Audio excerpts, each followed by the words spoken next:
আজকে একটা অন্যরকম ঘটনা শেয়ার করতে চলে আসলাম।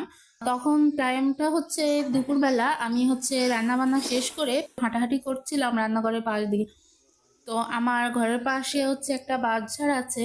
তো আমি হঠাৎ করে দেখলাম একটা শালিক পাখি। পাখিটা বেশ অস্বাভাবিকভাবে মাটিতে লাফাচ্ছিল। কাছে গিয়ে দেখলাম যে তার ডানা কাটা ছিল। মনে হলো হয়তো কেউ তাকে খাঁচায় পালন করত, ছেড়ে দিয়েছে ডানা কেটে। বেশি দূর উড়ে যেতে পারবে না এটা ভেবে, কিন্তু পাখিটা কোনো রকমভাবে হয়তো উড়ে চলে আসছে। পাখিটা ভয়ে ছুটে পালানোর চেষ্টা করলো, কিন্তু ডানা না থাকার কারণে বেশি একটা উঠতে পারছিল না। অনেক কষ্টে পাখিটাকে আমরা ধরি। তো একদম আমরা দুজনেই হাঁপিয়ে গিয়েছিলাম। প্রথমে ও আমাকে বেশ ভয় পাচ্ছিল, পাখিটা বারবার ছুটে যাওয়ার চেষ্টা করছিল, তবু নরম গলায় তাকে ডাকলাম। তাকে আমার ঘরে থাকা একটা খাঁচায় আমি তাকে নিয়ে রাখলাম। পাখিটা বেশ অসুস্থ ছিল, খুব রোগা ছিল পাখিটা। আমি খাঁচায় নিয়ে রাখার পরে আমি তাকে কিছু ফিড খাবার দিলাম এবং পাখিটাকে খুব আদর করে রাখলাম। প্রথমে খেতে চাইছিল না, কিন্তু কিছুক্ষণ পরে দেখলাম আস্তে আস্তে খাচ্ছে।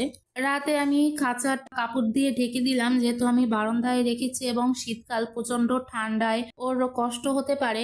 তো ওর দিকে তাকিয়ে আমি চিন্তা করতে লাগলাম কতটা কষ্টে আছে, কত ছোট একটা প্রাণী। একসময় আকাশে উড়ে বেড়াতো, মুক্ত ছিল, কিন্তু এখন ওর চোখে যেন প্রশ্ন, আমি আবার কবে আকাশে উঠতে পারবো।